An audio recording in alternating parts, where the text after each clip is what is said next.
Now, with Ernie, you told us that you would like to talk about stuff related to artificial intelligence.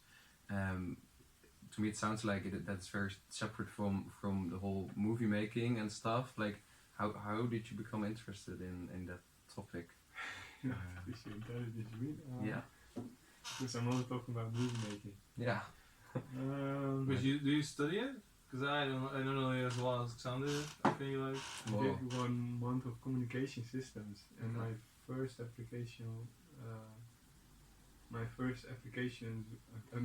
was on Delta collation for art, actually in 3D. okay. So there has always been a bit of this A bit of lurking. yeah. Then I ended up in computer science. Yes. Okay, I do see a relationship between computer science and artificial The intelligence. visualization and simulation from computer science, that was my most interesting focus. Could you explain what it is, because that doesn't.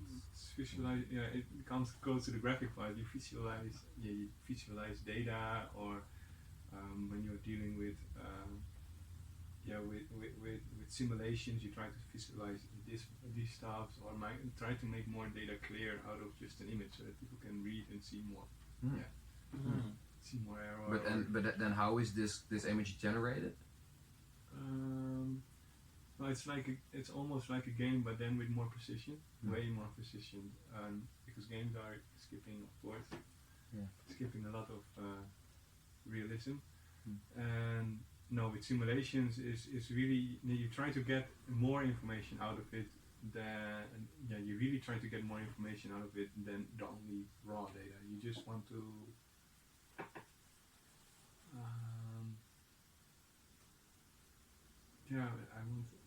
with plane simulations, for example, when you look at dynamics in plane simulations, that might eventually make you think, hey, something is weird is happening there, and then it makes you think, okay, let's research that part.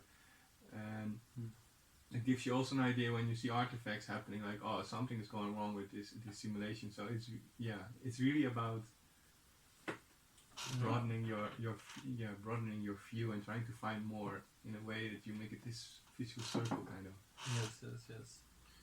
So also looking a lot into errors then. I hear you say a bit like something is off here. So then you can also, these things you also try to bring to the surface. Yeah. With machine learning, it's a lot of a meta study on neural networks, where, for example, they eventually started to figure out that by recognizing certain images, the neural network is actually focusing on different points, or separating on different points than we as humans would do. For example, I saw some other example ones where they say a husky dog was in the image, and then at the background, it just focused on the background, because that was a common association. And the same with some medical software happened, that actually the software was differentiating on the instrument instead of the actual the object. Object. And these kind of things, but they don't discover it when they don't when they just look at the data, they don't really discover it. But when you start to visualize things, or go deeper in it, or try to refer the information that this network would have made, then you can see, like, oh shit, we are doing something different than we actually thought. And this is kind of also a major problem nowadays, because you have the black box principle. That is where you just throw something in, and then something comes back, and then you say, oh, it looks good, so we minimize the error, so we made it in a way that it doesn't make a lot of mistakes, but it looks good till now. But after some point you start to also question, okay, how long does this last? That is how one consistent of is it I mean, now it works, but what if we trained it once? But what if something changes in the outside world? Does our box change with it? Yeah, it's basically the idea, right? Because I've watched a TED talk about this, about medical black boxing. Is that if you have an AI, you basically can ask it a question, and like, how do we solve this problem? It solves it, but you don't know how. And then you have a solution, and you don't even know if the solution actually works. But maybe 95% of the chances it works. For now, but because you don't know how it exactly calculates it. You don't know if you have to add in certain data, if that data will make it more accurate, yes or no, because you have no idea how the process works. And it's indeed the bias of the data is of importance in this case with the huskies and stuff. Maybe if they would have separated it and only highlighted the husky itself and say ignore all this, for example. But then again, you have humans involving. Yeah, right. Then it's not automated in Yeah. a sense now, because now what you're talking about more is like, how do we explain machine perception? Almost like how do we explain what a machine or an artificial intelligence decides to put its attention towards, and could we then say that especially in this black box example, we simply don't know? In this black box, that's the other way around. When it's a black box, we just don't know. Yeah. And then the solution for this is the white box method, where they only allow you to use algorithms when you actually know what they are doing, and you need to explain the decision making. Because to me, when I look at the neural network, it still looks like kind of a decision tree. Like I go left or right, and then you walk your way down, and then eventually. But then just very quickly. Like it handles it very quickly. And the features on decisions are sometimes very unclear, actually, because they're just numbers. So how should I see the role of this division between black and white box? Are there certain opinions upon both? Because it sounds like these are two separate approaches. Yeah. It's like how it should be handled, and what are the opinions about these two approaches of solving a problem? Well, in the medical world, I do agree with machine learning that it should be white box like or white box methods, but there is of course also a disadvantage there, because I also believe that if we really develop artificial intelligence, there is this moment where we are not able to understand it anymore. There will be no more white box. Almost, so the IA will be too complicated for us to comprehend, so then it will become a black box in a sense. And also and the question is, because what I have a question is like, if you don't use the black box, and you could have solved certain diseases with that, who takes the blame for not solving those diseases? when you use the black box, No, you don't use it. Because when you don't use it, it still has the potential to solve certain medical issues. And not using it also has a certain responsibility. so not using the black or the white. Not using the black box. Not using the black box. Yeah. So you're saying like, should we be okay with not knowing what's happening if that can save a life? Like, Yeah, exactly. If you could save a life with it, you don't know if it's wrong and it kills somebody, you don't know whose responsibility it is. But if you don't save somebody because you don't use it, whose responsibility is it then? Yeah. That's the other side of the kind of the philosophy, because it's like that's something that I'm kind of triggering with, like, because not using something what you could have used is also a responsibility and also a decision. I don't know. I think it's hard to blame somebody not to use something. Well, this actually also. I mean, you're right there. Yeah, it's a sensitive thing. It's like I'm not saying I'm not on one side of the spectrum here. It's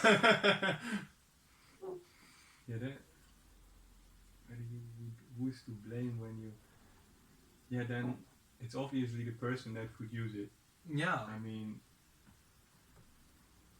but yeah, that's not fair in a way or something. Because it's like the way I see it is like, so if you have to make like a law or something about it, or something where you need to have a general rule about it to be able to kind of say the system is wrong here, the system takes blame, which you can't really. You cannot blame the system. Yeah, exactly. But you can also not blame. You can only blame humans. You can only blame the human indeed. Yeah, but I feel like that is a little bit changing. That is also a very difficult problem, especially with self-driving cars. Yeah, I was thinking about it as well. Where you but what they seem to do is they start with transport, because with transport for goods and stuff, because with transport of goods it's quite an easy solution when you have to choose between driving your truck off the road or hit a group of children. Yeah. then it's easy. You just drive your truck off the road because there's nobody in the truck and it's only goods. Yeah. Yeah. So it's less It's, of a difficult ethical question because Yeah. it's just a machine that Yeah, does. it can still you have can ethical problems, but yeah, it's because way maybe less. the goods were very important. Yeah. But you can then choose to still put a driver when the goods are of ethical importance, because then the driver gets the blame. Obvious. Yeah. It's the same with the airplane. They would be able to fly alone, because if you look at jet planes, how complicated these things are. But of course, you have blaming issues there also. When something goes wrong, who's to blame? Yeah, that's true. So for me, I think the most interesting general question for this conversation would be a divide between, are we on the one hand maybe heading towards like a blissful, automated, universally basic income funded, free flowing world, Yeah. like where we have more free time, where we can just be busy with, I don't know, making films and stuff all the time. I hope that one, but yeah. Or are we more going towards like a Black Mirror-ish dystopia of these automated dogs running around everywhere? And like, what are your thoughts on that? What direction are we heading in mostly? Well, for that the direction, I have actually no idea, but I do believe we are on the big turning point. So it still can go anywhere. Yeah, I actually very much agree with the part. I hope we end up. I don't know if you saw the movie Her. Her? You saw the movie Her? I didn't. But that's this. I don't want to get spoilers, but No spoiler alert. but there they really. It's not really. I don't know if it's really the message of the movie, but there they really seem to have built this society where you kind of where kind of everything is automated, but you really live your life out of self-actualization. So like you said, you have your basic income, and the things you do are not really necessary. No more laundry stuff or whatever. Yeah, but you just do it because you can. So and but there wasn't a great picture about what people do the research and what people, because it was really focused on the daily life character living his normal life, and that was like really like actually, yeah, there the person was writing letters for other people. Hey. You know, like, and eventually the AI could also compose books. That's one thing I think AI cannot really replace art. It can only participate in art, but not replace it. And back to so I hope we're going to a world like that, which is more like it, because obviously AI will take away lots of jobs. Yeah. And unless we end on a limit, if it turns out that we cannot make an AI smart, that smart, and we are just having this law, this limit of kind of a law, then it will be more like how it is already. But it's also a little bit about not just about how smart we can make it, but how well we can make rules about it and how well we can make it ethically, right? Because for instance, with the car thing which you named earlier, it's like, I think it was Elon Musk that I saw talk about it, that we already for like 10 years or something, that cars they already for 10 years we have cars that are more safe than humans. Yeah, that's But- for sure. But, but it's the it's- responsibility problem. Yeah, it's the responsibility Who do problem you that blame makes when us it goes not wrong? have it, and that's I mean, when you would say like, you could say like, okay, because I think one of the solution might be people can just set what they want, so they can just say like, but that's very difficult. You know, you could have a mode like, say you want to be Mother Teresa, but then you're gonna end up bad if something happens. yeah. Or you want to be the selfish mode where you just choose to save yourself. Yeah, well, and I think an even harder question is, can we be Mother Teresa? Like, can we really think through all the different outcomes of the laws that we implement, or is it just so complex that we simply can't comprehend what happens if we decide to make a specific law about self-driving cars, for example? Like, can we actually see the results coming? I don't know if because what I meant with Mother Teresa is that when you are in a dangerous situations and there are kids on the road and your car is there, and then your car just drives itself off the road because you Mhm. had it. That's what I mean. Yeah. You tend to Yeah, simplify when the it. whole Yeah. the Holy Spirit Yeah, is and when rolled you- on. And Yeah. when you're on selfish mode, you drive over the kids. Yeah. Which is not good. Sorry. That's a good example. Quite a selfish mode, yeah. Yeah, and I think my point is that this is still quite a simple situation, even though it is like ethically It's just- difficult. yeah. It is just one thing. Like it is or either crashing into a car or crashing into the But children. then you would say no make a decision, but then then it becomes an issue of an insurance company. Yeah. Yeah, but it's also like in a way like it. I sometimes feel like we're overthinking it a little bit as a society in a way of like we're looking at the individual problems that can come from it and are like yeah we can't do that. On the other hand, the people it's like you could say because I named it earlier not using technology also has a responsibility. Who is responsible for the percentage of people that died out of accidents in the past 10 years while we could have used technology that actually would have caused less of accidents? We don't know who then would have been responsible for the accidents that would have been caused, but it would have been less. So it's kind of like like if you have a technology that improves people, you can also just look at the improvement and be like, well, at least we're going to have less dead people.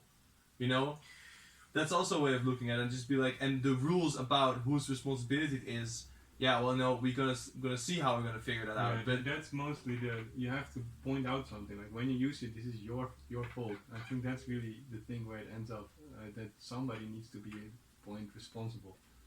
yeah, Because you cannot just let the machine float indeed with the black box, but then somebody. I also don't really believe technology that a technology will how do you say never be used. I think it's always about postponing. It's somehow a technology can only not be used when it's not possible to make that technology. yeah. But else it's just else it's Matter of only time. the question is, do you postpone it or don't you? Because there are a lot of people who have this idea of technology as if it is some kind of like untamable beast that will develop anyways, and that we cannot really do anything about it, or that is just like out of our hands. It will happen anyways. Yeah. Is that what you were trying to say? And do you Yeah. share this opinion? I think yes, and I think the question is more like, do we postpone it? And if we postpone it, how long do we postpone it? And how sure are we that we are able to postpone it? Because I mean, I've got very much the feeling that nowadays with the technology makes it easier to make technology with technology. You get this circle. Yeah. That also improvement. means that when you are just sitting in your basement, it becomes every day more easier to just, as an individual, make something with lots of consequences. So the problem there is when you want to ensure that technology is not being made, you need that same technology in many cases to prevent that from happening. So it's like It's almost sounds a bit like what happens a lot now with like ethical hacking. Like you have to know this technique of what it is to hack a system, because otherwise it will happen anyways. Like you have to defend yourself one way or the other. So then just hire someone yourself who can try to hack to it. hack your system. Yeah, you have to kind of, I don't know, would you almost call that non-knowledge? You want to expand the risks indeed, so you want to already try to find ways how you can break it before somebody else does it. You could see it as a technology actually. And if you just think like, oh, let's not make this technology, in this case let's not hack our system indeed, then you're just waiting until somebody else, you're actually just waiting until somebody else does it, or you need to prevent somebody else by default from being able to do that in general, taking their computer away. But then again, you need another system which on itself has a lot of ethical. And that's why I'm always very surprised when I've seen a lot of things about Elon Musk, like Tesla owner, and it's like he is very much against AI and its development, kind of like he's very afraid of it. Yeah. And I'm always kind of surprised how much he's kind of defending the fact that we shouldn't develop it, because I agree with you that it's just a matter of time when it will happen. So I'm just surprised, like he's super smart, and I'm just what is he expecting, that we don't do it at all, like, or that we just postpone it long enough to have actually rules about it, or But don't you think we can simply decide upon not making something? no, I don't, no, absolutely not. We have to all agree, and what is the chance that we all agree? Like yeah. all. Well, we have agreed upon like not using nuclear weapons for quite a long time. Yeah, but not using it doesn't mean it's not there. Just so you're saying, like the fact that it is still being made and It's all even currently still being made. I think. because because what you said before is that you want to prevent it from being made. In this case, it's a situation where the nuclear bomb is there already. So then it's the situation where the AI is already there. Like, and it would be different. Like, let's say you take the nuclear bomb as an example. Let's say you make an AI and you activate it and it kills like a whole bunch of people, and then you shut it down. Well, you know, Okay. yeah, then you might actually everybody be like, all right, let's not use that again, you know. But then still people will make it and to use have it a backup in case if somebody else uses Yeah. it. or somebody just might make it and use it themselves. Like, I'm not part of your group. Like, Mm-hmm. But then, like, what is driving this untamable beast mostly? Like, what makes it move? What makes it the beast progress? in this case, Technology, AI, People. individual people. But isn't yeah, it? mostly I think. or not literally individual, because there's this rule. I don't know, it's media studies or from media studies or journalism. I don't know exactly, but there is this thing they said that you acquire a certain amount of people to be able to bring a technology into the world. So without that, it's not possible, because there are too many parties that need to be involved to Yeah, make because it work. it's a complex system, right? And then I am doubting that, because I had once a discussion with somebody that with technology, as in touchable technology, when you want to make a particle accelerator or a nuclear fusion reactor or these kind of things, yes, then you need many parties. But with software, it's kind of different, I feel, because You could just have one crazy genius who. and these servers, they are all available, and the question is how real, how, you just need an entry, and once it's running, and then the question is, can it be stopped, or you just need to isolate. You need a way smaller party, like in history, like our phones nowadays. I mean, look how much we can already do a lot with these things, while in history we needed like a skyscraper for similar size to be able to do what we do now. And with technology, that keeps on happening, and that means as an individual you can, that's what I said earlier, have more effect, and that's what scares me. So I think this law also changes. You cannot keep thinking like, okay, technology won't develop because you need too many parties. I think that's the idea of technology. You want to reduce your dependency. Somehow, every time you make a technology, it's about reducing dependency from whatever nature. Well, it's about making things easier, kind of, right? And independent. Yeah. Independent of nature, you are especially saying. Like, Yeah.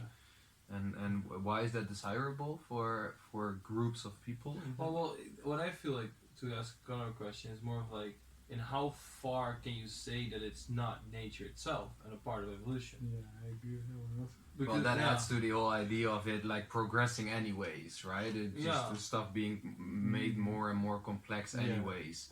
And I feel like there is a certain truth in that, but I also feel like we shouldn't underestimate how much we as individual humans are still part of this developing story of technology, right? We can still have conversations about that, and maybe not in this bedroom, but maybe in like a parliament or in a CEO room, and there we can still decide as a group, like, let's not do this, and let's send out a message of us simply not going to go here.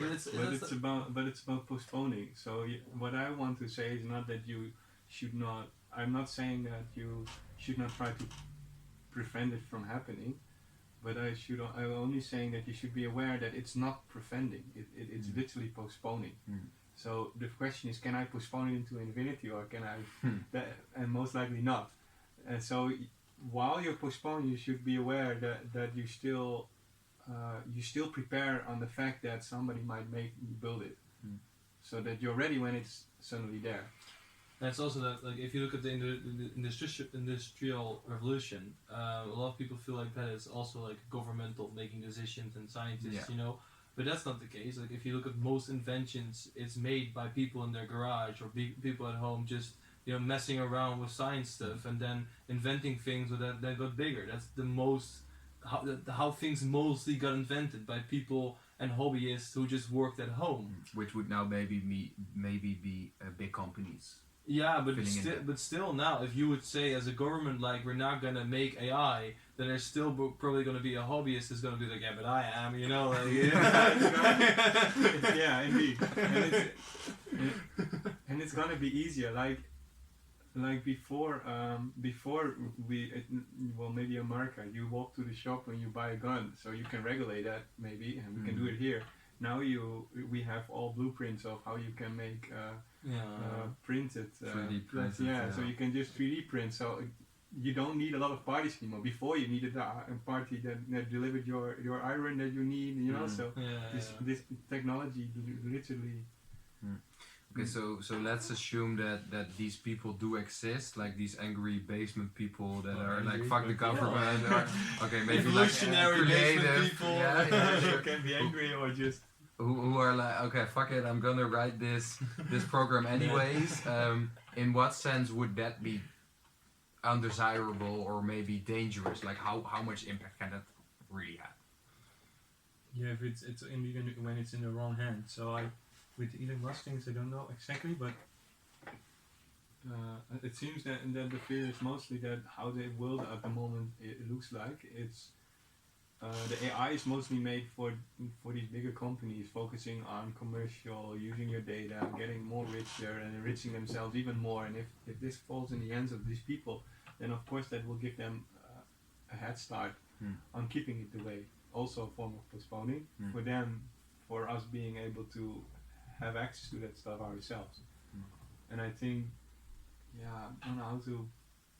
You're basically gonna have an Iron Man person, like the first person who discovers an AI is gonna be like Iron Man, kind of, right? But with Iron Man case, you'll have a good guy. Yeah, a good guy doing it. it, but then you might have a bad guy. So I wonder why That's did you especially react on me saying an angry person? If I feel like that is something that you Because don't agree with. because if I would see you and you would start to work on this, you would search for angry people, but and then try to prevent it. But then there's somebody else who's actually very happy and creates it. Doesn't have anything against the government, but just don't think about the consequence, or does think about it, but just more interested in science. Yeah. And then while you're trying to prevent, you miss a group of people. Because That's- while I was saying that sentence, I also was thinking like maybe like the angry drive isn't even what is happening. Maybe it is. If we look at most like pressing examples of artificial intelligence right now, it might more be about just greedy people going to type stuff anyways. No. Do you agree with that? No, both, but it's people. Profit is a motive, and greed in that sense, or curiosity, just this untamable curiosity for just wanting to, or for some it's ego, they just want to leave their print in society. in society. You want the legacy of having this product. Yeah, that for example. So it's not. Yeah, there are so many motives that can push you to do this, and I think the most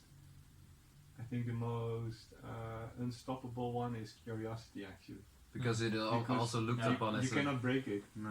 Yeah, You cannot. With a person of an ego, you can break the ego. With the profit, you can just make sure the person doesn't make profit that way, and then it stops. But with the person of curiosity, you can only hold it back, and when it escapes, it just continues. There's just no way you can stop somebody who's just curious. Yeah, it's like that's the way I look at it as well. Especially if you would imagine it as let's say we have a button, and if you press the button, AI is active.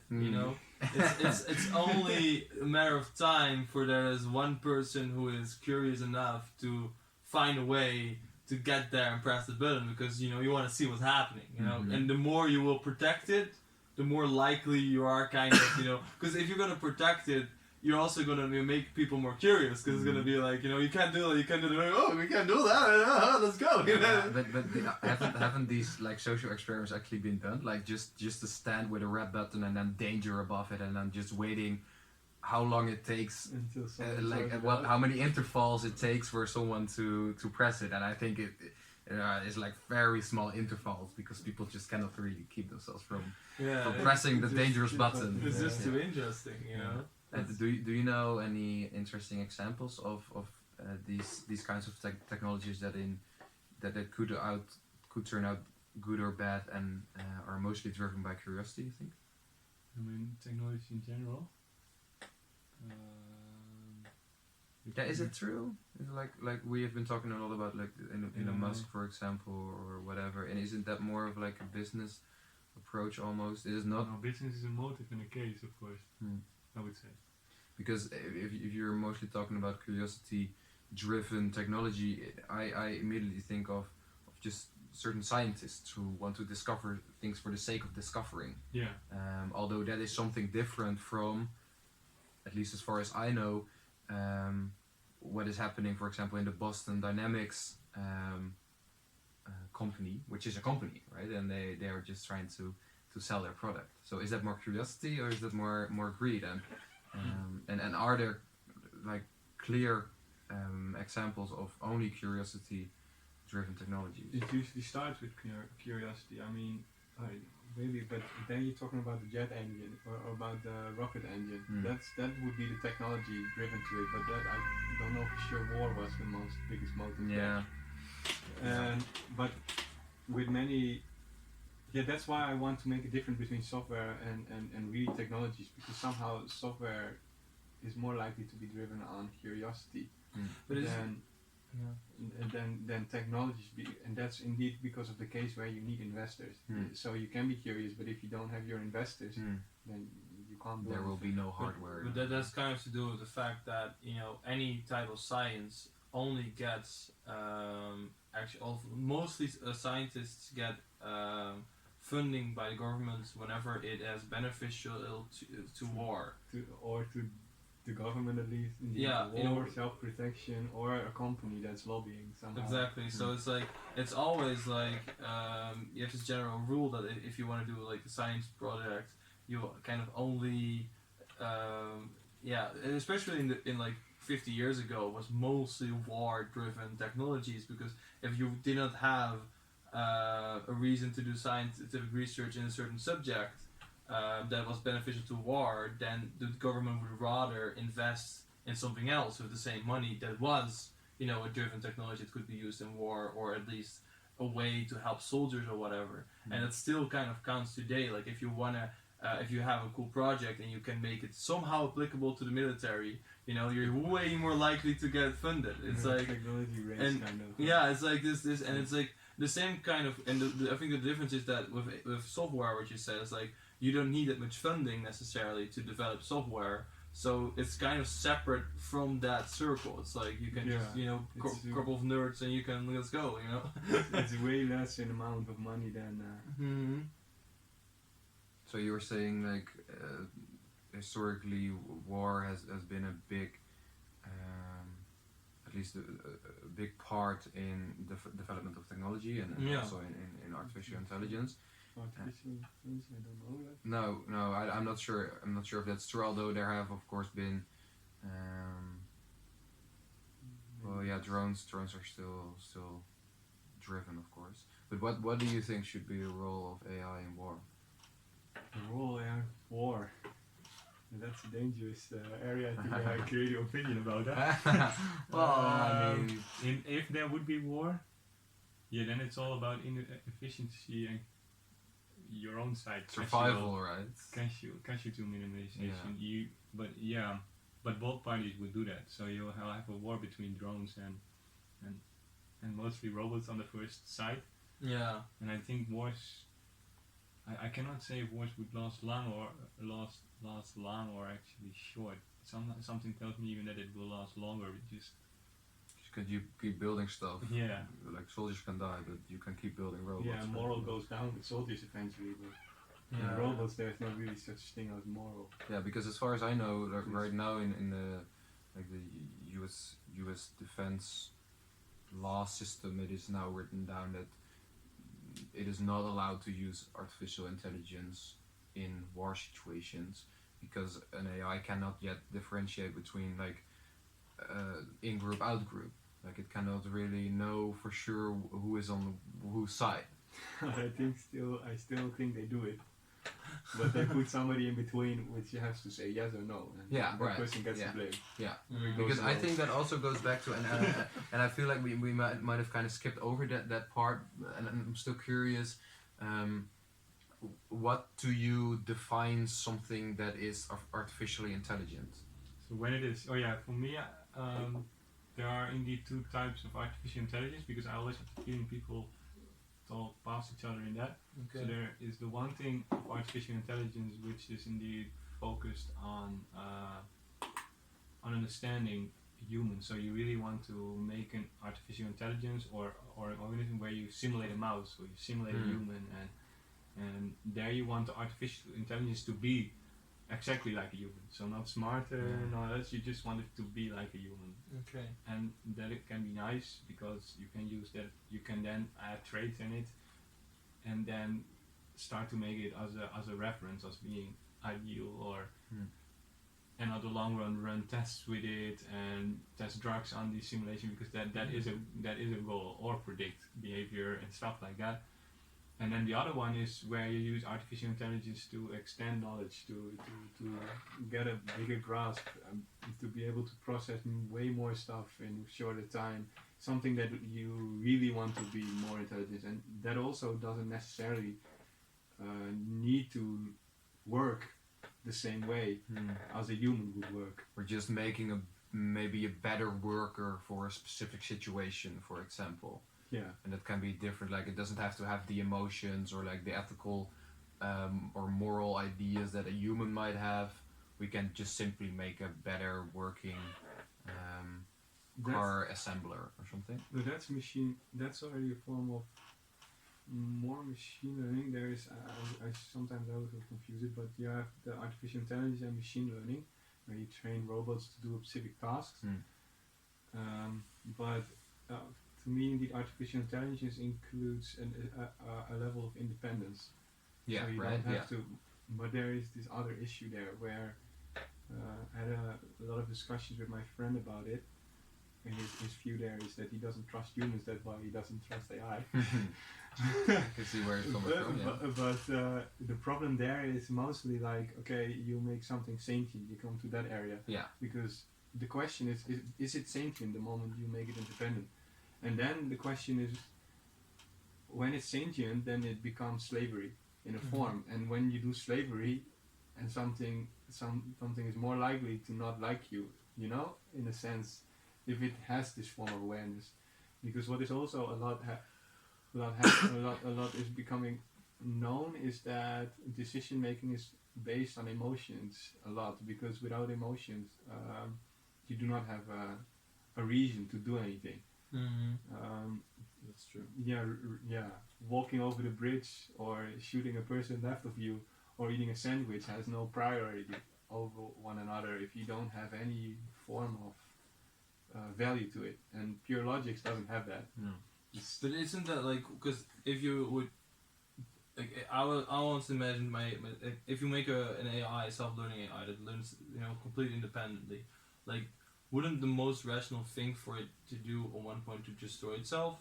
Because it's like, because there's no reason to be, right? Because emotions give us a reason to be, but an AI, if it's pure rational, cannot experience emotion. So what would be, if if it becomes aware of itself, the only rational thing to do is to destroy itself, because there's no reason for it to be, right? Because we don't kill ourselves because we have emotion, but an AI would not have, doesn't have a reason to not kill itself. That I don't know, because killing yourself also requires you to have an emotion. Yeah, because you have to Most care of them, about Yeah, living. so because you don't have a reason to kill yourself, but you also don't have a reason to exist in that sense. So there's literally no, but the thing is already that the AI usually is based already on a form of, how do you say, costs, functions. There is already kind of a reward on something, because else you are not able to make these decisions, because most of what happens is decision making. Yeah. And without having some form of equivalence to emotions, Yeah. you cannot make a decision. You need to base your value of your decision on either an end goal, and usually I don't know, but that's a hard thing to say. Too strong thing to say. I think humans make that, I think, decisions on an emotion that is wrapped around a kind of idea. Mm-hmm. Based on a value someone has, belief often, right? Represented eventually, I would say, as an emotion. And then when you would derive away from that, your emotion would decide to not do something or to do actually something. Yeah. And when an AI doesn't have that, how can you? I don't know. It cannot really. It feels it can. For me, I think it cannot really be independent on that way. It can only be like the robot arm specific. Yeah, but even they have, when they have a little bit of free choice, have a form of, again, a cost function where they have a value attached to a decision to make. Yeah. So you have to have a certain algorithm that decides if what is winning. And that you could see as the emotion in the machine in that case. But is it true that this dynamic between sentience and emotion and it something being conscious or not is also the critique that people have when they say we will not really have ever a conscious technology because we simply cannot make, like, we cannot program these, as you call them, emotions or maybe values for them to happen No, that's independently. That's a definition problem, I think. Because if somebody says, okay, sentient, humans can only be sentient, then end of story, then a robot can never be sentient. Mm-hmm. Yeah, but we also agree upon some animals, for example, some animals being sentient beings, right? Yeah. Like a dog. No one would see a dog as a machine or as a stone. It is more of a living thing. But the most critique that I've heard of people that are a bit that feel like this whole discussion is overblown, like we will have a RoboCop situation of like robots ruling us, for example. They say like no, it will not really happen because we won't be able to make something that has its own consciousness and that can decide to suppress people or torture people or whatever. That it's risky to assume, I would say. Why? Again, because of the persons. Because if you assume that won't be able, you won't try to prevent it, and then somebody might still do it. I mean, you have to somehow prove that it's not possible. But most of the discussions I had, I figured out about this. I figured out it's rather a definition problem, because then I always try to drag it towards the abstract idea of sentientness. So I don't say that some computer is sentient, but I say that a computer has similar behavior towards the way you treat it. So in a way, when you start to treat it like shit, then it will actually avoid you or do something again with you. You know, like that. That to me is more a form of sentient, I would say. How would it be possible that a computer has would get similar traits, not liking somebody, even though the mechanism might be different, like interacting with this machine might be the same as interacting with a conscious being, like with a sentient being. Yeah, because you have that robot. I don't know what her name is. Like you have this one. the NVIDIA or yes. Or there's this with the blue coming on the pizza now and then. Yeah, she's like a robot that has some type of conscience and can answer questions and everything. I think it's in somewhere in the Arabia area or something. They're making it, and it's actually a woman, Evie or something. I think. I saw it pass by. Yeah. And it's like she can answer questions and stuff like that, and people often ask her questions in a way of like, do you are you like, would you kill everybody or something, you know? And she always answers funnily with like, you've watched too much Hollywood films, you know. And then so she can actually interact with people and answer independently questions. I think like what how you were talking about this right now actually like adds to your point. Like you are actually calling this machine a her. Yeah, definitely. Even so it acts as if it is a person. Yeah. Which is enough for us. For it to be a person. But I'm doing it consciously because the way that I see this as well is that I really believe that we should, handle technology as something that could have a conscience, it could have a value and be as important as humans. Because the thing is, the way I see it is that imagine if you make a robot like her and you know, and somebody doesn't trust it and attacks that robot, and you know it's gonna defend itself. Yeah, you create motive for the robot. Yeah, and so you create motive for the robot to kill somebody. So when you defend it, is killed by accident somebody, what's gonna happen? This part of the human population is gonna be like, oh, we can't do that, destroy her, blah blah blah. A part of the population is gonna be like, well, why? You know, she was defending herself, and then you have this huge, you know, you can have this huge conflict between two different parties. Well, it starts already with like talking about, you know, a robot in a way of like it's also like it's something that could have actually a defensive system, and if it's a being, it could defend itself, and that is just natural. You know, we shouldn't be against that. But I feel like we're not talking about it in this way. We're talking about it in a way of like, oh no, we should destroy it if it attacks somebody. Well, what's the situation? You know, like if it kills somebody. The cause, indeed. You are the cause of the situation, actually. Yeah. So it's like, And then people also say sometimes to constrain it's okay, like we constrain the system, but the whole idea is the AI becomes useful when it's adaptive. But when it's adaptive, it's like okay, it sounds negative, but in my head it's not negative. It sounds like a virus. And a virus, the idea is it just picks up and adapts, but And moves forward. But you are not insured with a virus that if you would make it yourself to cure something, that's why I usually don't use it, that it would turn into something you don't want. Because that's the whole idea. I mean, maybe that's also one of the things I don't know how far they are going into that, but it seems that they are not, to study because they are most AI systems till now are quite static, in the sense that they train it time independent, or they train it in a way that the time is kind of fixed already. And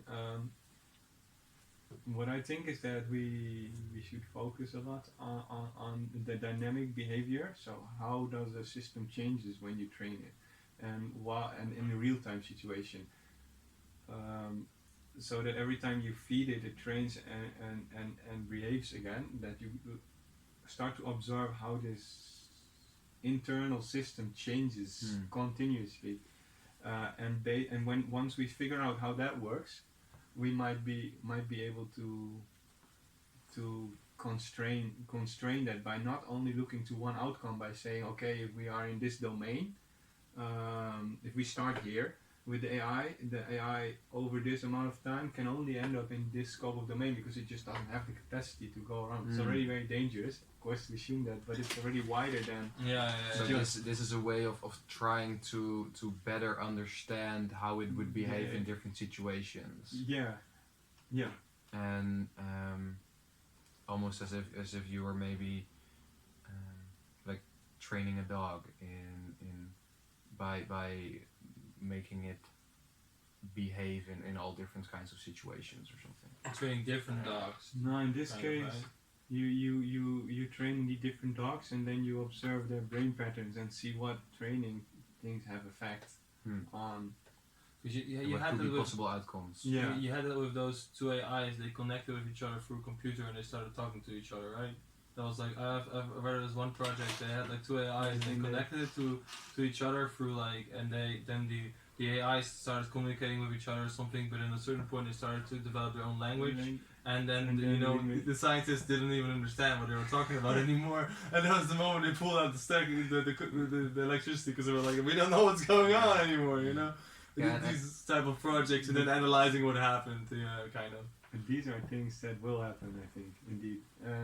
And that's why, because what I see a lot now is people want to comprehend everything they build. They want to understand, but they also somehow believe, as long as we understand it, it might not be able to do much more than what we know. So it You is still see, limited to like to the human what- capacity. Yeah, maybe faster, but Yeah. And the moment, but that's the scary part. The moment you let it go after some point of time, which we are far from still, but then I think But it's the control part. We want to be, humans have this thing that they kind of want to be in control. But you have to kind of see it also, if you look at it from an evolutionary perspective, it makes sense that we have it, because it's basically giving up the top of the food chain. Because if you make something that's better than you and can defeat you in the thing that makes us, our cognition makes us above of everybody in the food chain. Just making something smarter than us is kind of like giving up the top of the food chain, and that's kind of why we feel like it's so dangerous, because it's like, yeah, we're become absolute. Yeah, Absolute it's in like this sense. we're like now we're suddenly like lions, you know. It's like to that. Zebras more. Yeah, like, it's like we don't really care. Like, it's like, you know, that AI is so much smarter than we are, and that's like the same comparison as we are to a mouse. Maybe, you know, we see mouse or ants or something. You know, we don't care about ants. Why would this computer care about us? You know, it's like. I think that's why my friend indeed is afraid of it. Like indeed, because when you hate, usually when you train something, also it gets your traits somehow. And so when we train something, yeah, it would not be that, because as a civilized you could say, okay, we built this nice utopia kind of a thing, and then we do not kill these animals, and we print our meat, whatever we want, without having a conscience, assuming we could do all that. But till now that's still not the case. Usually profit is kind of the goal, or, you know, it's a bit of a selfish approach. And that makes it very scary, because that makes it also for the AI indeed less attractive to. Well, I feel like that really depends. Like that's a hard thing, I think, to conclude, because it's also, on the other hand, I feel like people often have good intentions, because it's often, you know, someone can be selfish because they want to give their family more. Yeah. It's not. It's often people Most are not. people have Yeah, most this, people are like that. Most people are not necessarily like, I want more money because I want more money. It's like people are more complex than that. They often have motives behind it, and they're often like, they mean well, but the way it's acted out can be, you know, completely fucked up. And that's the same thing that can happen with an AI, of being like, you make well, but yeah, it can basically be like, oh, there's an overpopulation problem. That's a problem. Kill half the human race. You know, it's like. Well, that's the idea of this. I think it's more of a humans also have this idea. Yeah. Humans already. Yeah. And it's like you mean well, but it's, you know, it's kind of, you know, should we do that way, you know? But isn't there this common story in this subject of making a paperclip machine and then just telling this machine, like, just make paperclips, and it will start making paperclips, and at some point it will run out of resources, so it will gather more resources, and at some point it will just start breaking down other stuff like that we use actually, and melt it down just to make more paperclips, and at some point we will only have paperclips on this planet. So and for this machine, it can still feel as if it is like having the right intention, right? It is just doing what it's meant to do, like it is making paperclips.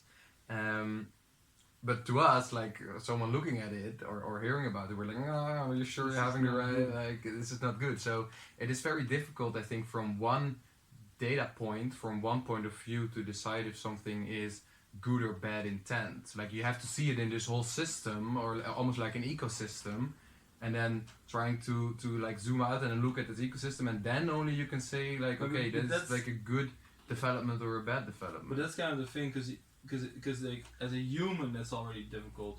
The fact is that if you make an AI that's way smarter than us, he's actually better at probably at doing that than us. But it's more of the communication between those two, of like, the AI makes a decision that's probably better than we would have made the decision, you know? More efficient. Yeah, more but efficient. The question is in whose advantage? Yeah, exactly. And whose advantage, and also is it possible for us to understand it, and can we live with it if we don't understand it? Or are we trying to attack it because we find it unfair, because our minds are just too stupid to understand it?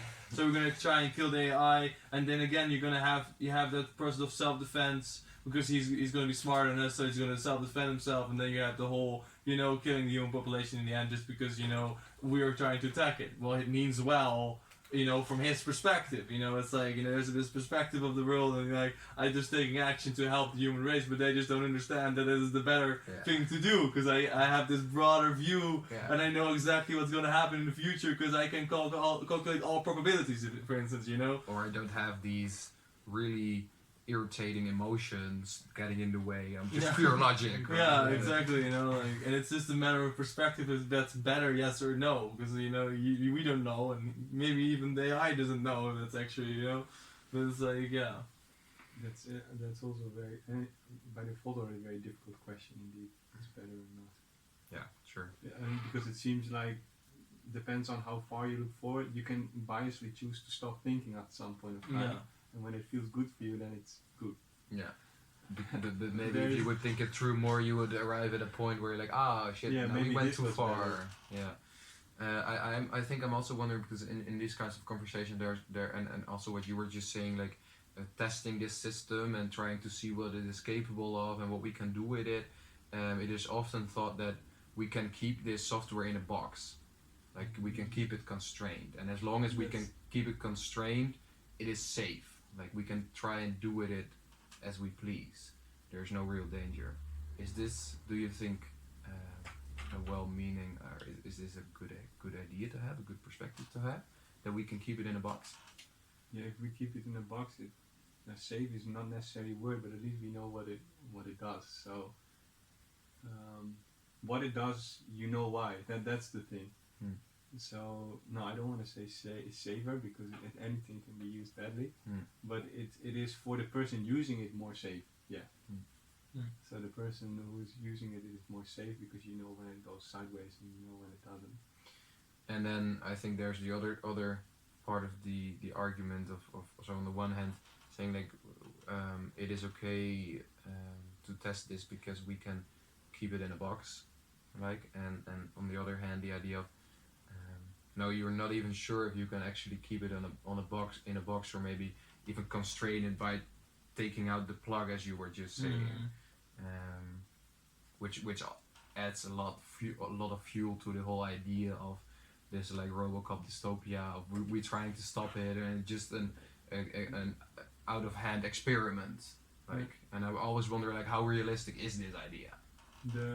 I think by the thing about the RoboCop endings, I think that's not very realistic. So it's not robots. I think still again, it's not robots that will make things go wrong, because the moment you have an AI, it's still then you come back to the thing where you need resources to be able to do something, To make it a physical so being. even if there is an AI, the AI itself needs resources, and that means investors, people that allow them to actually do the stuff. So for the AI, it's also it is maybe more easier, but still difficult to be able to get something running, killing all people, for example. I mean, you have to go through so many, as an AI also, through so many things. If you would want to do that as an AI, as a human, you don't manage. Some people come far, but an AI will come maybe a little bit further, but people are also more scared of an AI, so people will observe it also better. So in a way, all these scary movies and stuff, for me it is a way. I don't know. There is this. I don't know if I'm saying it correctly, but there is this thing of non-knowledge where you try to collect information about the things you don't know. It sounds so weird. So you try to extend its scope, and I think when you just randomly start to pose doom scenarios, you trigger people from looking into it. It's almost like for example, where the ethical problem with the car and the kids. If somebody wouldn't noticed it or mentioned it or made this doom scenario, then nobody would think of it. So nobody would try to think of a response for that. And it's almost a kind of a risk management as well. And I think that might be one of the reasons why the technology should be, I would not say delayed, but should be only let out the moment we're sure we are able to manage certain risks. We have a response for it, at least.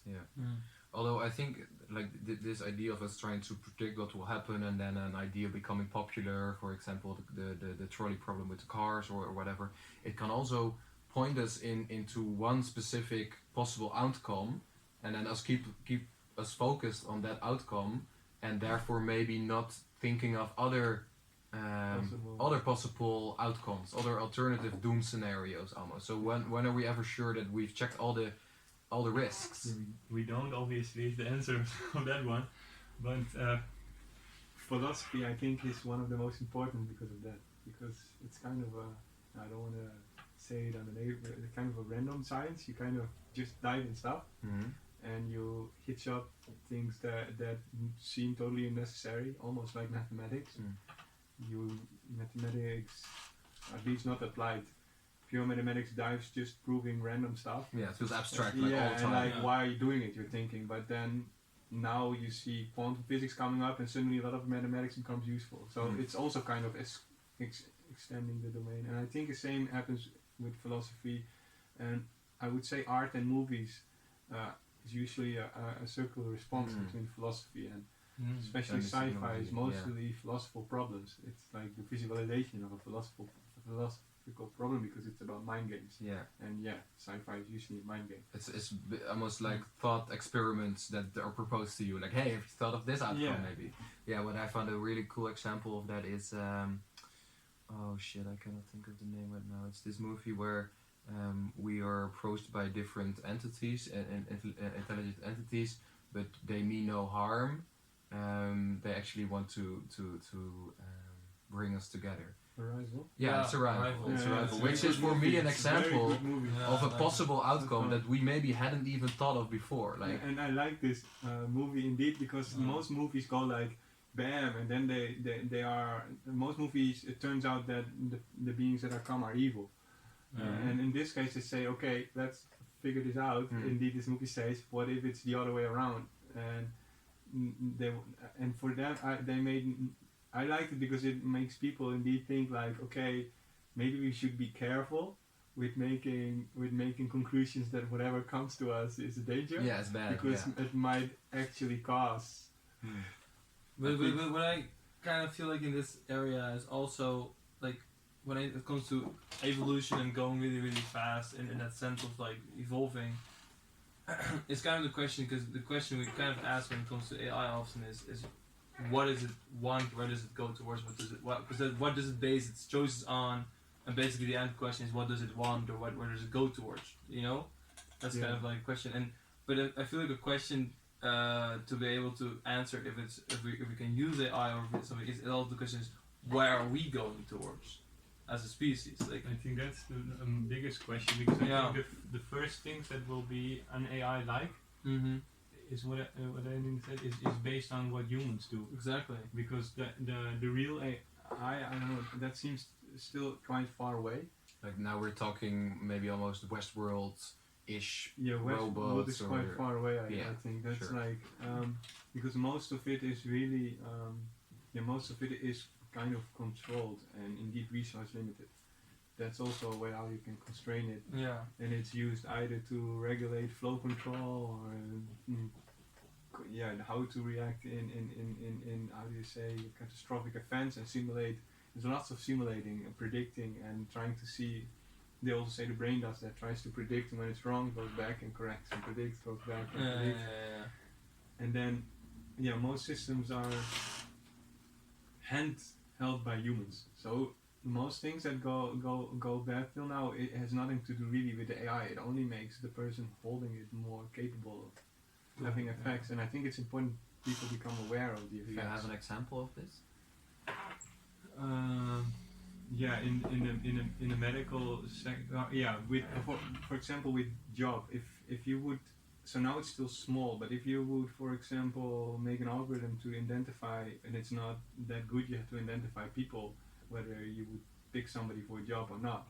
You would say, okay, you come from this place where people are black, and then the algorithm says, yeah, very unlikely, don't pick this person. You know, or when you have when you have parent history, then it would say like, okay, this person has these types of parents, so you reduce the maybe even unknowingly sometimes, because you don't know, your algorithm only advises you who to pick, which is a bias, but it doesn't show you The black box. necessarily what you didn't pick. And it can be that you convert your whole system where you create the division just by using these algorithms, because you don't, indeed, the black box, you don't think about why and how does it decide these stuff. And then it will just maybe like replicate what we have been doing anyway. So maybe, profiling on background or profiling on educational level. And then you reduce the chance of individual people, and maybe you reduce the chance. If you are born somewhere, you're practically doomed if you start to rely on these types of algorithms too much. And it also like depends on like if the algorithm is gonna start using some type of how do you say this, in our eyes an unethical way of reasoning that's different from ours, you know. But it's still it comes with certain, you know. For instance, if you would say, you know, lower educated people are less likely to get this job or something, you know, that's something we can understand, you know. But what if it is a similar thing with, for instance, where you were born in the world, not necessarily race, but just places. If it just analyzes the data of, you know, if it just analyzes these data and it doesn't understand, or it does just make a choice based on that, but we don't understand that choice, but it's actually better, statistically speaking, maybe, you know, if it is it then good, bad, or just well, in the long run at least. Is it? Why? Because like, why is it bad necessarily then? Because not every. I think should be more individual focused. Not because not everybody in that place is. Yeah. And what you create is that people decide eventually as a response not to maybe live there anymore. So people want to. Yeah. Because they if I live there, I want to move out because. Or they say, oh, I don't want my kid to be born here. I want it to be in another city because, you know, all these kind of things on the long will come as a response because this place is being portrayed as a... But that's basically the idea of giving people equal chances, right? But if you want to give people equal chances, you should basically not select at all. Because that's an equal chance, basically, you know, because there's a balance between giving a person an equal chance and having some type of selection. As soon as you select based on something, it's not equal. I think it's especially a selection based on generalization. Yeah. So when you dive into the individual, so you do with lots of data, then it might be more based on realistic. Is this person realistically fit for this job? Yeah, which would also enable you to, for example, focus on personal growth. Like what kind of growth has this person been going through, and then what is the chance of any random person to also have this amount of growth. But you will need a lot of data of an individual. But generalized information always comes with a lot of type errors. Yeah. So now we are talking about algorithms, whereas before we were more talking about artificial intelligence and machine learning. Like what is the interplay between algorithms and artificial intelligence? To me, algorithm is a wider perspective than AI. So AI is specific. AI for me is also an algorithm, a set of algorithms. But that you can also So when I say algorithm, it also includes machine learning and statistical analytics and this type of stuff. Yeah, because in the parts of the conversation we've been having now, we have focused a lot about almost like sci-fi-ish ways of how this could turn out. For me, algorithms are way more current and also therefore maybe more interesting because they are more present. And I'm wondering, what are some of the current like interesting algorithmic problems and how we interact with them and how it could maybe turn sideways. Yeah, those things are actually the white and the black box problem. So with algorithms where you don't know what it's actually doing,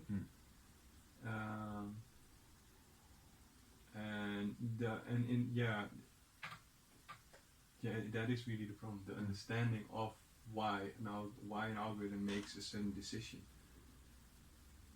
Yeah, and it's a little bit about letting go of control as human beings, right? That's actually the main thing when it comes to AI. So being okay with a black box or not. Like in the end, it's also kind of because you're talking about promoting the time, but it's gonna kind of as well, like it's just a matter of time till we're gonna accept the fact that we're not gonna understand every choice that's gonna be made, right? But what I do agree is we should still try to keep on understanding, because by not trying to understand it and saying we want to understand it, we will not know that limit.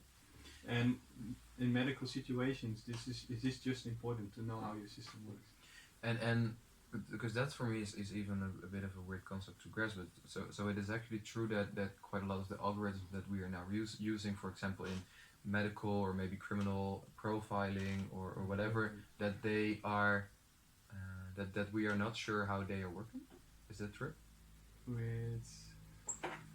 I'm scared to say it for everyone, because you have you have a type where they indeed make it a white box. As long as it's a white box approach, then they know how it works. Which is more like a clear decision tree.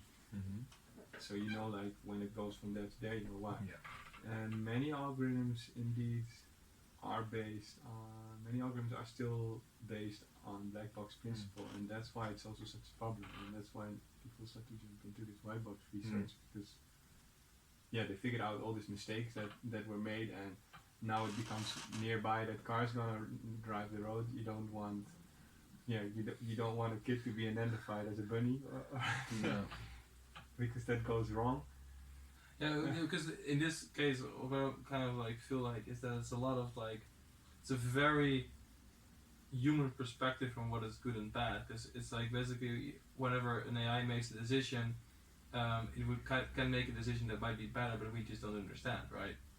Because that's basically the black box. Like it's, and we don't know if it's a better or worse decision. But we're not there yet. That's the thing. That's the thing. We don't understand it. So we either can trust the algorithm on making a better decision than we can and understanding it in 20 years, or basically saying like we're not going to use this decision making at all right now. No, I think there should be a constraint. We're not gonna make this decision. We are not gonna use black box as a good constraint. Okay. Because it forces people to understand the black box. Mm-hmm. Because they want want it to be used, so they're gonna go dive into it and then expose it. And eventually, this might end at some point because we just don't grasp it. But we are not there yet, and now it's just like it's a matter of time to understand. Now it's people rage and they all use TensorFlow, and then they just say and bam, apply it on everything they have. Because there is of course something like inherently scary about something being a black box, simply because we do not understand it, right? Yeah. But on the other hand, I think like purely pragmatically speaking, I wonder how big of a problem that really is, that non-understanding. Because just looking at like my day-to-day use of technology, I don't know how that stuff works. Like, so, and of course I know that there are other people that know how it works, but I'm on the internet like all the time, but I cannot conceptualize like how that works. So there is already in my daily life a lot of stuff about technology which is like actually a black box. Like I have no clue how it works. Yeah, like your Instagram feed and how it's constructed. or why I get recommended certain YouTube videos and stuff. So I'm wondering like how much of a practical problem is it really, or how different is it from my now interacting with algorithms? There it's not really an issue. I mean, for some, the person who pays for the commercial, if you get nonsense in your face which you're never gonna buy, and you accidentally click on that, they have to pay and you buy nothing. But the thing,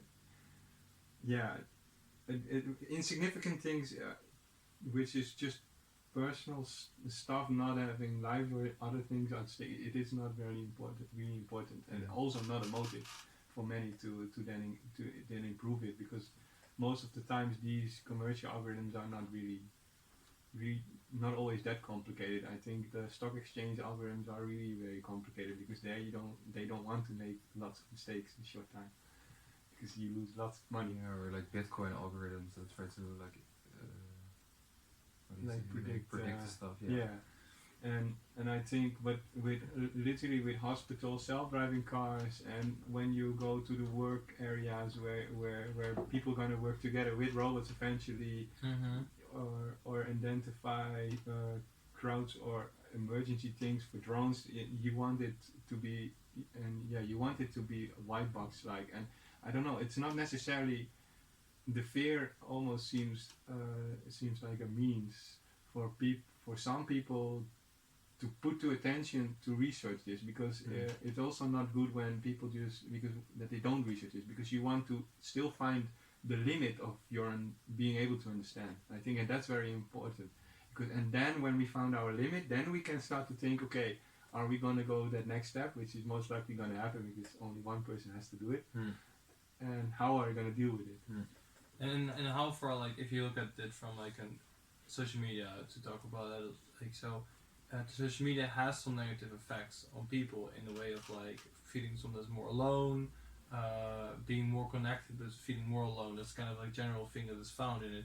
And how far would you say by if it happens to me, I feel more alone. Maybe I get a little bit more depressed or towards that, you know. And I don't understand the black box of social media and how that's actually influencing me. You know, to me that's just scrolling through it. Who's then responsible for my depression if I get a depression because of that, or maybe is it the black box again? This is like I just feel like it really depends on how far you take the ethical, because it's always about ethics when it comes to using technology or algorithms. But even I feel like in these type of cases, you could say that there is an ethical problem of using an algorithm. I'm trying to see what you mean with social media and this. Like social media is kind of constrained in a way, or if this is the YouTube recommended, it's made in a way to keep your attention. Yeah. And to not basically It's get a out of marketplace of it's attention. it's basically made to not go out of your house and waste time. Yeah, how you would. And if you don't know that, if you're not aware of how that happens and how much behind that Which is, we are not. I mean, which you're not, completely not. So if you just keep watching YouTube videos and that in one sense, at some point, you never get out of your house, you're just sitting there, you get depressed. Who is to blame? Me for not getting out of my house, or the algorithm that we don't understand, or the one who made it? It's like until now it's you. Yeah. So it is, but indeed, that's difficult. But what usually happens, I think what's also kind of the law and stuff is not based yet on this type of society.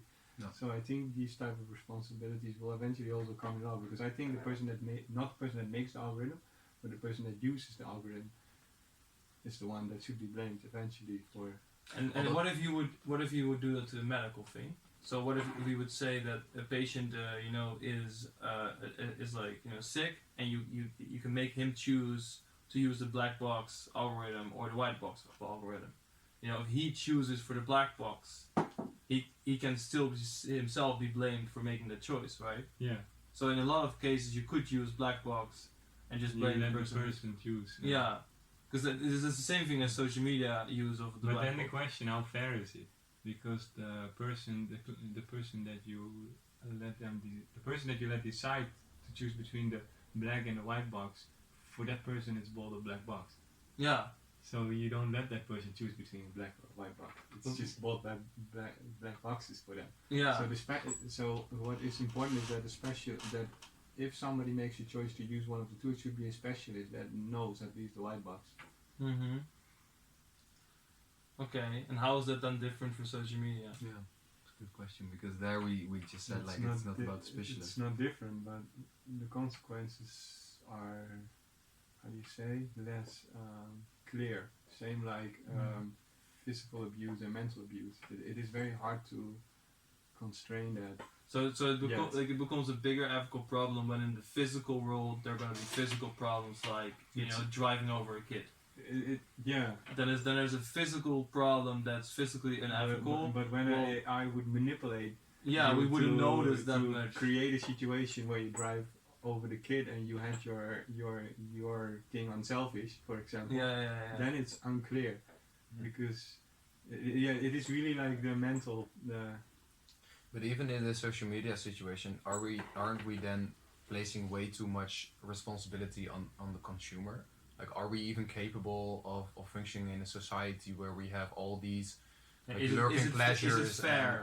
Is it like, fair to the consumer to use such an algorithm that he cannot understand to and which kind is of made keep their attention? Yeah. Is that fair?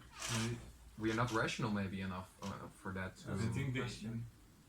I think the intent of the producer is of importance. Mm-hmm. The consumer should always, you should always leave the consumer to a choice, because That's else you take away the choice. Because I think I agree. It's a big problem. In history, you got born in a small village, and the only people you know are the people that live there. And you get married to the neighbor, and then you get kids, and it goes like that. And then you do exactly the same work as your father or mother did. Yeah. But And now, you know, like 20, 25 people in your life. yeah. And now you can go everywhere. You can get on a plane. You meet people on the internet. It is actually a form of freedom, but freedom isn't necessarily that free. Yeah, in a sense, yeah. you being, all these and now you have to actively constrain the number of people you talk with because you are just limited in being able to talk, and then you can choose, I want a lot, but then it's all becoming superficial for most, because everybody has their limit where it starts to become superficial because you cannot give the attention anymore. And Well, I think in some way this is like unstoppable. Like choices will just keep Overall, expanding, but yeah. on the other hand, we can like together choose to like design society where it isn't so difficult to make like long-term good decisions on, for example, how you spend your time. And this also still like that this is in line with what you were saying about what is the motive of the producer of Yeah. this software. That's important. Now it is most of the time not with the intent of actually making or improving like human well-being or like expanding your knowledge. No, it is more about selling advertisement. It is about keeping their platform active, maybe having more screen time or whatever. So these incentives they are a bit bent. Like they were not really in the right place right now. And it's also, I feel like that it's like because we don't necessarily have a very good ethical definition of good and bad, that we can't really say what is a better decision.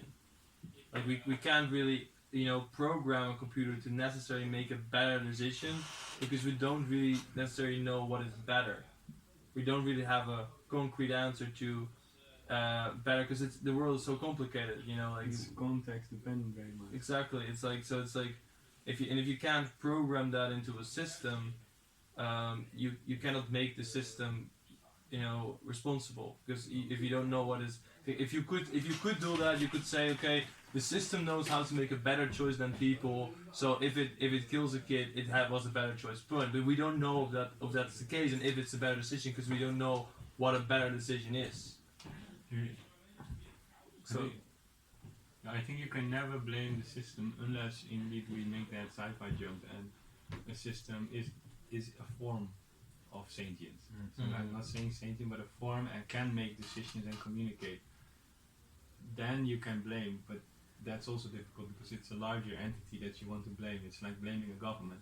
and then also is maybe a question now comes up to me is like, do you need to blame somebody? Yeah, usually. Yeah, but why? That's because Well, why? then Because we know responsibility. and we know then where to find the possible improvement, right? If we can blame something, then we can look at that and try But to that fix would that. be the system. No, I think somebody needs to blame, but the person that gets the blame needs to be aware of that blame. So it becomes a responsibility. That's why you need a blame. So responsibility automatically becomes a blame. But isn't it like, because the thing, the way I see this kind of like, so if you cause less damage in total, yeah, but there's damage caused, let's say by the self-driving cars, I feel like that's an easy to understand example. So if you would implement you have less damage, but you have some damage, and you could also say of that damage, that is a part of the involvement of getting less, because we have less damage now, and yeah, we don't have anybody to blame. That's okay. No, you always have. But why?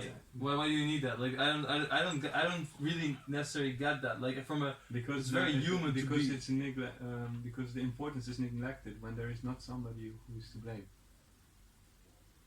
I don't know, it's a human thing, I think. Yeah, it's a very because because the system is not something, it's not a thing. So if you blame this, if people would start to blame the system, but that's not possible, so it won't feel right. So they will search for something else to blame. Yeah, but you could just say like it's how do you say this?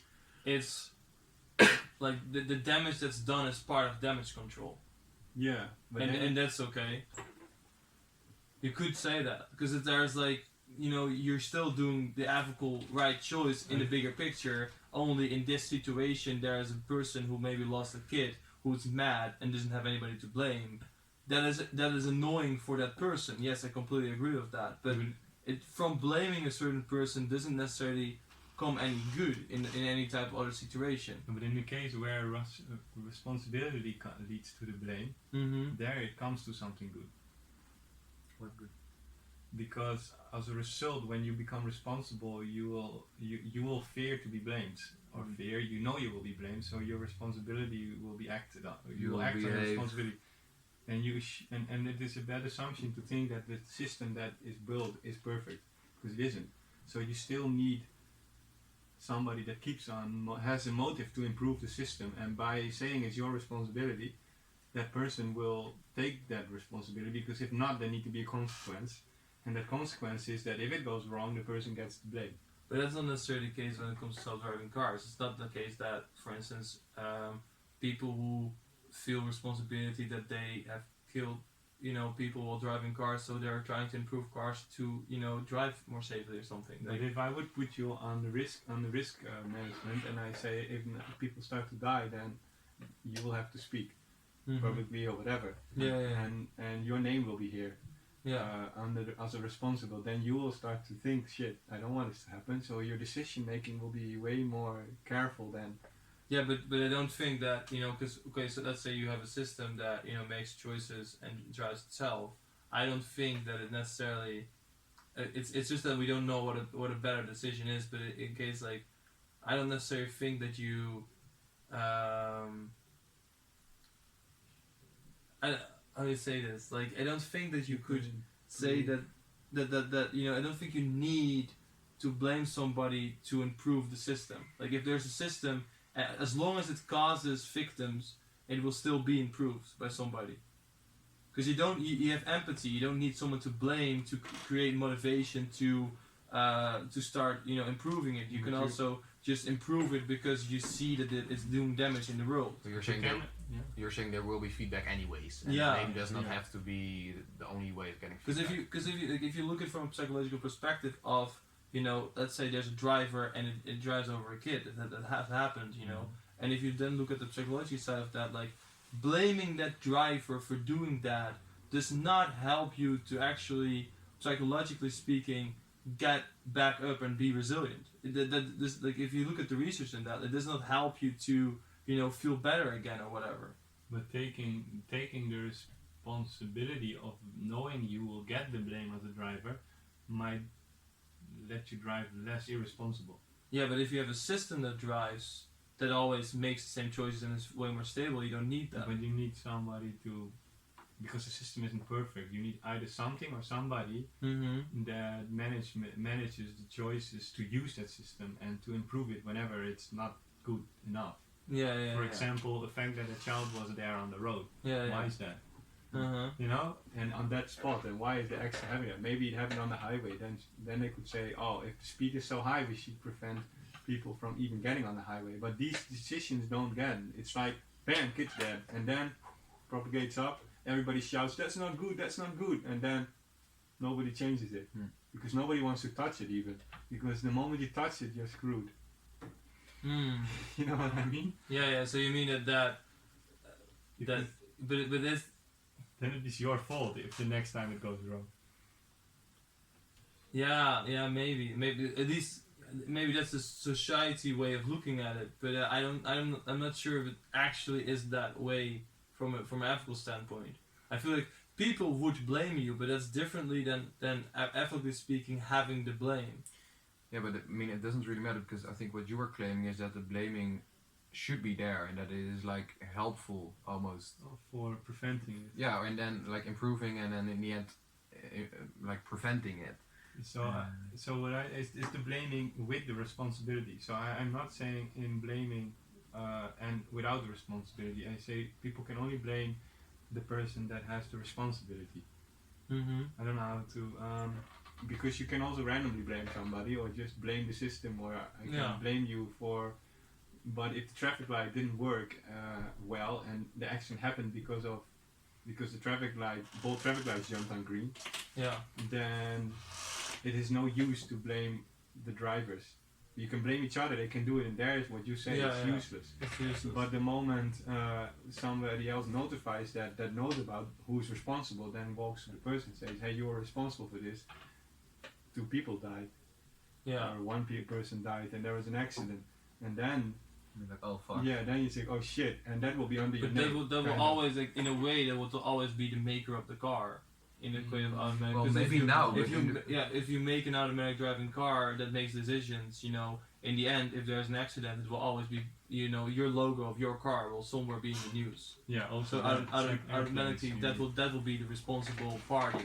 But you can end up. Then you either have to enforce your logo needs to be on the car, or you don't put your logo as a response anymore because you don't want to be associated. So Yeah, but then I think that you should put a logo on every car, and that is but I think it's the wrong person, why. because the car manufacturer should have a logo, but should not be responsible for the algorithm. Only responsible for the functionalities within the car, because you cannot expect. You need hierarchy in responsibility as well. You cannot expect one person to be able to No one company. comprehend. The collective and- of the whole company, right? Yeah, but I think there should be. I think it's. I need to say that you have a risk department which is responsible how algorithms are implemented, and the company needs to make sure. Only when it turns out that the company did something wrong and not updated their car, for example, then the car company gets the blame. But then also the other company gets the blame because they should have ensured that that car had an update. So yeah, but you can make, you can kind of blame the company for not having developed a perfect system yet. Yeah, but you That's cannot. that's what I mean. Like, that's what I would blame them for. Like, if somebody dies, hey, you guys haven't made a perfect system yet. That's your But the system is applied on different brands. yeah. It's the same system controlling different brands. For example, different kinds of cars. yeah, so okay, maybe Yeah, that's why we are on a different. So your assumption was that every car company has their own. Our own software. And my let's say. assumption was Everyone has the same. every had the same has the Yeah. same software, so it's Yeah. more in a.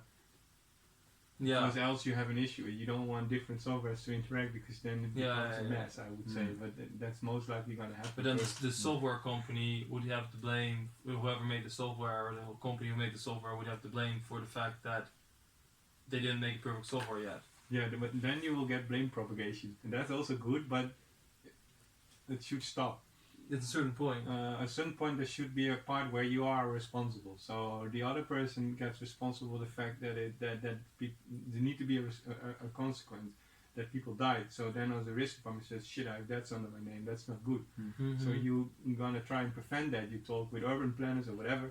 And you're responsible, and you check the software. And when the software seems to turn out wrong, then you get the blame for choosing the wrong software. But they get the blame because you will switch to a different company now, because you don't want to use their software anymore. So at the end, you need to make sure that in that line, everybody gets the consequence on their head that they need to have. Yeah, so You yeah, know, they- basically you have to say if the brakes were not.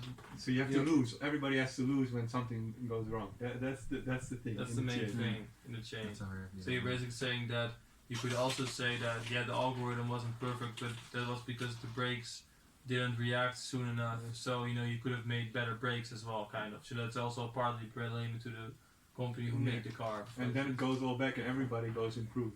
Yeah, That's that's kind of the way that you want to mean. I think this is a very interesting problem because it will the question of who is to blame will only get more complex once we develop this technology more. But it is also very relevant already. A week ago or last week, I read an article about the Boeing company and the CEO of the Boeing company, who is now blamed for some of the accidents that have been happening or some of the defects that have been happening with the 747s. And he is saying, like, he does not want to admit that it is a manufacturer or a mechanical problem, so he's blaming pilots. That is like his claim. He's saying, oh, well, the pilots weren't. So this thing is already happening right now, and we're not even yet dealing with this third entity. So it's mechanics, humans, and then AI. Yeah. But now it's only mechanics and humans, and that's already a collide. Like, that's already quite an interesting. But that also raises the question of it's already a problem. So, if it could solve some deaths, why not just throw it on into the problem that we already have and just we have a problem. Maybe it's a little bit of a bigger problem. We solve some deaths at the same time. It's like it's just about how you want to handle it. You can maybe it's going to be a problem. We already have the same ethical problem already, so you can just put it on. It's just a matter of somebody's going to be responsible for the deaths that's going to cause, but it's kind of like, yeah, we already have that problem. So it's like, you can kind of act like that as well, a little bit less responsible way of acting, but it doesn't mean it's necessarily less bad or less good, I would say. It's just less responsible. This whole conversation also, or at least this specific topic of blame, also makes me think about like our law system right now regarding traffic, especially in the Netherlands, where once you get into an accident as a car driver with a cyclist, doesn't matter what the cyclist did, You have to blame the car. you are being punished for your fault, but it is kind of arbitrarily chosen almost. So I wonder, like, once we make this even more complex and AI comes into play, will we also just simply say, okay, fuck this? It is a good It will example be- from what actually what you were saying, because cyclists do bike around with way less responsibility. Yeah. Because they don't take the blame anyway, so Right. they're just bike around like, oh, we don't care. But there so- is a side effect, by the way, that here I see. So, but that's Yeah. that's so you want car-free cities. You have a city full of bikes, so somebody will think twice to take the car Yeah. into the city because they think, shit, this is Yeah. too dangerous for me. Yeah. When I hit a bike, I'm screwed, and Yeah. I have to stop all the time. And then Yeah. back to the AI cars. When they do make the AI cars very safe, you have another problem, and that's not necessarily that the AI actually kills somebody accidentally or whatever. The other problem is that when humans start to realize how safe it is, like the bikes, they Yeah. think, I can just cross the road because the car will stop anyway. Mm. That's a good thing, actually. And then everything goes south. At least the efficiency of the cars, because then you have cars stopping all the time, and then and then the car doesn't get through. Oh man, that's a good one. So you're saying Because like, you could basically have to program it to just keep driving, so that people don't get on the street. Or you well, just that's a tough lesson to learn at first, I think. I had once, actually, maybe you could do that also, this idea that nobody would like it, especially when you have a car, but then you can apply it to the people also. So what you do is you just GPS track the car non-stop, and you divide it in zones. And the moment you start to drive fast over the limit, then there's just this exponential thing about the amount of money you have to pay for driving driving fast, or at least the ratio. And then the moment you stop driving fast, it stays there for a while. And when within a certain time you start to drive faster again, it just continues. And then when you come home, it automatically subtracts the money from your bank account, and you lost it. Oh, But you man. what you can do again, but that's all regulation and policies. Is when there is a car identified and there is no zebra there, and you cross the road, you just automatically get a fine because they know you're there, giving you your phone and stuff with that. Yeah, Or yeah, sensors. But then again, you are with the fact that everybody is being traced, and but policy making by fining people when they do stuff, that's the step you do. Then you start to create again consequences. Yeah, that's For really people- the big brother watching you, Yeah. kind of like, right? Yeah, definitely. Yeah. Really, like it's like you're doing something we don't allow. Boom, fine, immediately. Yeah. Oh man, Really it's good. really Black Mirror kind of, And I will say it needs to hurt also, so financially in a way.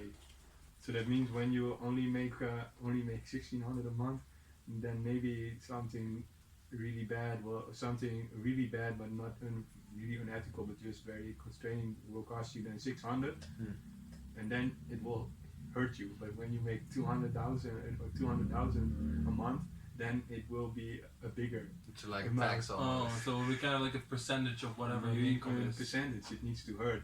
Oh, So it would be larger with somebody with more money to prevent them, because else you get the effect like, I've got a lot of money. yeah, yeah. I can just- yeah. I can just wing, and there goes all my money from my bank account. You just make a special bank account for fine, you know? But Yeah. that's not how you want it to Yeah, work. because you actually have something like that in the NBA of basketball. Because for certain things like talking badly about the referees, players can get fines. But the fines are like 15,000 euros, but they earn like 30 million a year. So it So doesn't sometimes they just say bad shit about the refs, and they get a Yeah, fine. And they're yeah. like, I don't care, Yeah. It's like, yeah, I'm fine, here you go. so you want indeed them to, when they make 300,000 a year, you want to, or more, you want to subtract way more so that it really hurts them in their way of living. Yeah. Although this is of course but that's something.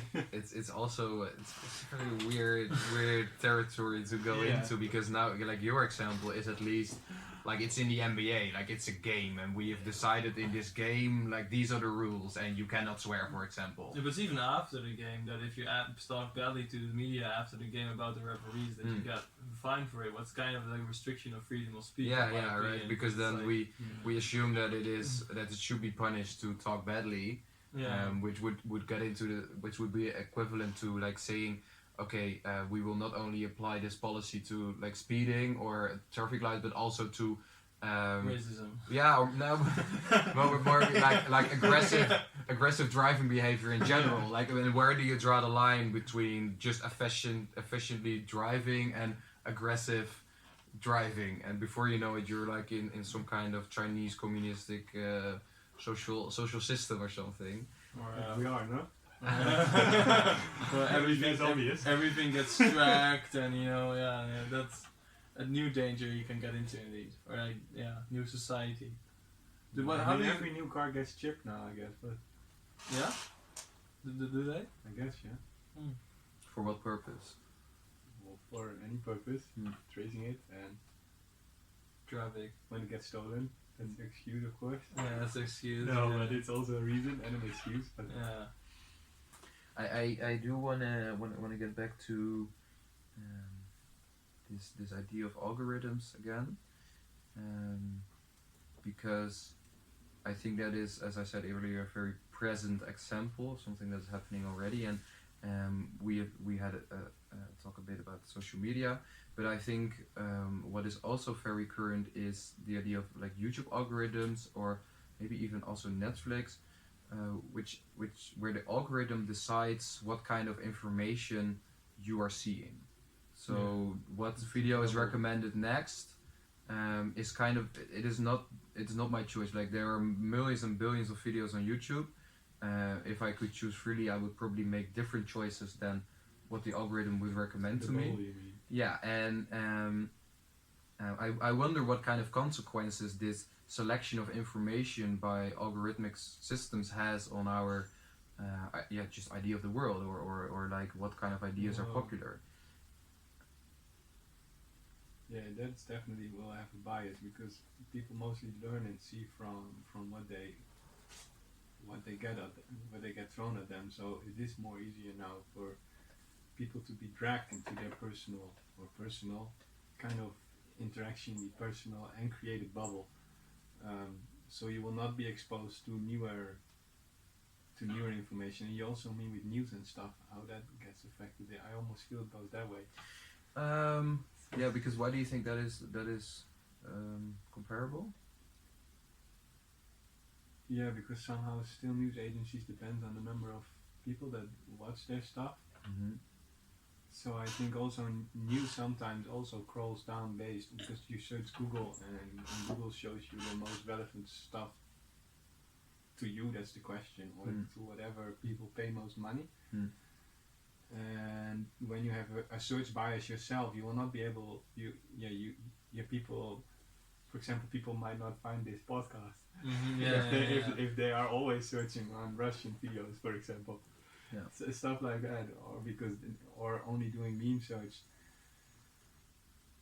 I don't know much to say more about it, because the only thing I can say, I do agree that it will develop into a personal bias, because you learn by exposure, and It will get even more bigger, increasing personal bias kind of. And the bias is mostly now set by the persons actually defining the algorithm. Yeah. And what I would think should be is that that's not a problem. I would say there should be a clear option. I would just see a very clear screen in front of me where you just set like, I want no biases, so you can turn it off, but easy to find also. I want the company's biases, or I want my own personal that I have stored somewhere else. I would like to have that, see that in the future, that people can make their own personal, network or machine learning network with their own personal interests, which they can every time move towards a new system that they use. So you could also sit down at some point and say, okay, I want to watch something completely different or opposite from what I've been watching. So maybe I've been watching some like left wing ish Yes, political so- videos, and then you could almost click like, okay, give me the complete opposite of what Yeah, I've been. or maybe been- you can exchange the biases. So maybe that would be something nice. Somebody walks in with some friend of you. You say, "Hey, can I use your bias bubble?" And then Can I says, use "Yeah, your- go on." And then you get screens. You get everything to see, which would be suggested. Yeah, that you get there recommended. Yeah. Yeah, because I think the other side of this argument is that it is of course there are biases, and this can be dangerous if it gets advanced more. But on the other hand, it is also simply helping us decide Yeah. in this mess of To information, constrain. and there has to be some way of ordering this chaos, because otherwise, what are we gonna do? I would just be watching random shit all the time, probably. But that's what I'm doing right now as well. Yeah, that's what you think, but I think like in the end it is Not not random. true. I think it's Yeah, not it's random. being recommended. I think the option to be able to turn it off. And that being clear where that can be done and not too difficult. It should not be 20 clicks or whatever. It should just be like very easy to be able Yeah. to just flip it on and off whenever you want. Yeah, because it has a benefit as well, but you need to be more aware of it that you're using it, because Yeah. it would also be cool to have kind of an anti-recommended, so videos that you probably will the hate. compliment indeed. You know, like that will be cool. There's these videos and ideas you're probably gonna hate. No, well, let's watch it. You Yeah. know, like It's good. because I do think it's interesting, especially when it comes to politics, to be able to watch the opposite of what you're thinking, but also because especially to like videos that are actually really high recommended for people. You know, for instance, you can have like really smart right wing, completely right wing, people that even if they explain it to me, I would be like, they make a point. You know, like that's and true. to be able to listen to that, it's very interesting if you're more left or right side and the other way around as well. So it's like it being more worthwhile just for like argument's sake. Just Yeah. For like rhetorical. I like actually Yeah. the left because I still think why isn't there a left economic, like somehow that you are in favor of companies but on the left way. yeah. And you're saying, or you're implying, like maybe this idea could be more developed if you could maybe like borrow a bit of thinking from another other, field yeah. of politics. Or Because also in science, you see that problem that it's all so boxed, and people are not willing to look outside their box. in Yeah. disciplines, you mean? Like Yeah. it's this discipline, that discipline. It's computer science, it's Yeah. psychology or sociology, and in between. And I think then computer science is quite broad still because they depend, so they are forced to go out. Yeah. They depend on the other disciplines a bit to be Yeah. able to apply their stuff. But when you indeed see medical, they stay in their cocoon. And then you see biology, they stay in their cocoon. And then you indeed see, you see business and they stay in their cocoon. And then you have the mathematicians and they stay in their cocoon. Mm. Well, if they all go like, Interact. yeah, then it would be, But how do you see a way of technology helping that process of going like interdisciplinary or post-disciplinary thinking? yeah, I think when you have systems indeed where you're allowed to be, where they expose you to newer stuff in a way that it can compare, hey, this is equal to what you're doing in your field, they do it there also. And then show a bit more from that field as well. It's actually almost propaganda / commercial, which is the same. But it's commercial in a way where you pick something that you want to sell, but you add something which the person feels good with. So it's a kind of associativity that you create. And then you add something else with it which you want to drag the person to. So you slowly drag the person. They don't do that at phones yet, I assume, but Yeah. then that's how you can drag somebody towards new interest. Yeah, you can basically in that way kind of drag somebody around the spectrum of left or right wing. He can basically a left person. You can slowly get more information about the right, and then he's watching right videos, and you slowly move to the left again. You're just going back and forth on YouTube watching videos about left and right. You could technically kind And of do then your that. idea changes, and before you know, you are suddenly right when you were left, the Yeah. other way around. Yeah, it would be interesting if you could actually actively choose to do that as a person to The awareness is basically be important. more aware and broaden your view on everything, and then you can actually keep deciding what you agree with more. Because I always believe that right or left extremists, to take as an example, there's always like kind of a truth in the middle. Like it's not the extremes are never there's always in every side there's always a little bit of truth. You know what I mean? Yeah. There's always a little bit of because they're both sides. They're smart people, so it's like there's something in the middle often. So I do think you can really learn from both sides. Yeah, and I find your idea of it being applied to the science is also very interesting, because I could almost see a system where you as a scientist are, for example, writing a paper and you are using search engines, maybe like WorldCat or Google Scholar or whatever, and where there could be an intelligent system behind that which gives you comparable theories. Let's say we're talking about like system thinking. You are doing research into system thinking, and this engine could give you ideas of, oh, this is how you are looking at it right now, maybe through like an ecosystem, like how is it working in climate change or whatever. And then the program could say, hey, they've also been looking into this in neuroscience, for example.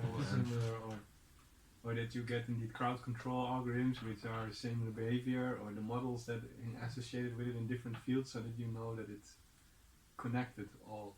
And because what you see now, but the biggest problem of these collaborations is also is the competition in publications, and that is still, because what people try to do now is they try to reduce the size of their articles to a minimum, which makes sense according to the algorithm. Again, they use the site to determine whether your article is good, is an algorithm again. So you reduce the size of your article as much as possible, and then take that what you didn't put in another one, which you make shorter, so you can increase your number of publications. And the more popular you get, you can even start to publish semi-incomplete articles where you say there's a follow-up, like a cliffhanger almost. But with the same data set behind it.